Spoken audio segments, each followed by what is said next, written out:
Today we are, of course, beginning our show because it's Earth Day. So we want to talk about boosting your recycling IQ to make green habits simple, clear, doable, no matter where you live. That's right. We're so happy to be joined by Marissa Segunda, recycling and sustainability strategist. And she's here to break it all down for us with all of this stuff here. And I'm looking at us in the monitor. I see our colors. I feel like we're really representing Earth Day. We've got the green grass, we've got the solar energy from the sun, and then we've got the blue water or the blue sky, however you want to look at it. So good to see you. So good to see you. But you made a mess of our island, Marissa. What are we doing now? You know, I can't come empty-handed. I have to bring trash with me. So, I mean, we're talking, it's Earth Day. One of the simplest things we can do to show our love and our appreciation for the environment is to do a small thing like recycling. There you go. And recycling is so personal because we interact with these items all day long.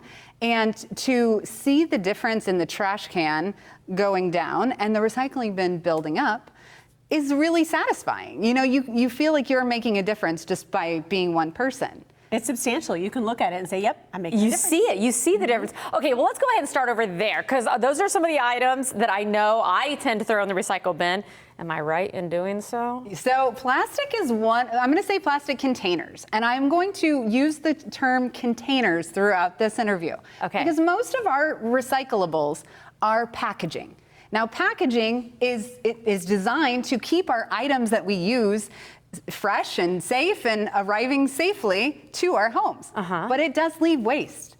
And so plastics are one of the things that are most confusing. Plastic containers are what should go in your recycling bin or cart, not anything plastic. Okay. So if something was in them to begin with, safe bet they can go in there. Right. And they should be, it's usually food, beverage, and soap containers. Okay. Food, beverage, and soap containers. Okay. Don't try to be creative. If it's not a container that you can refill and it's plastic, don't put it in the bin. Plastic If I can't refill, okay, what about that plastic right there? But can you I can refill contain something on the inside with this. Okay. So don't overthink it.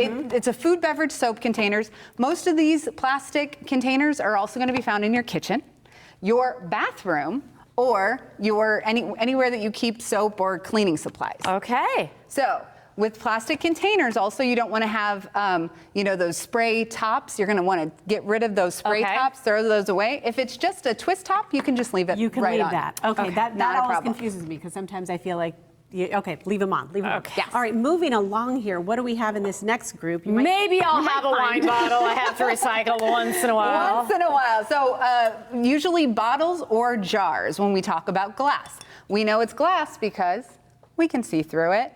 Mostly. Sure. Now, where it gets confusing is when people try to say this is glass because it breaks. That's not true.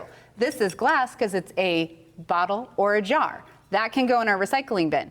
Why am I specifying this? Is because ceramic plates and mugs, they break, but they are not allowed in your recycling. Okay. You can't turn a ceramic plate into a new bottle because it's made of clay, an earthen material. So it doesn't turn into a new bottle. And we want these glass bottles to become new bottles, or they may even become fiberglass insulation. There's a lot of different uses for recycling glass bottles, but to become new bottles is the best way. We've got only a minute left. Okay. Take it away, Marissa. I'm gonna run. Okay, so we've got metal containers. Containers, again, I can contain something on the inside. Aluminum, usually beverage containers, and our cans, our tin cans for food. Those can definitely go in your recycling.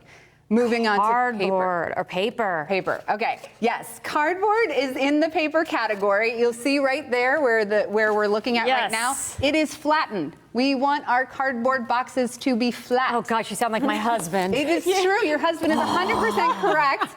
I want it flat because that doesn't fill up my recycling container. When they're like stacked on top. I know it's empty.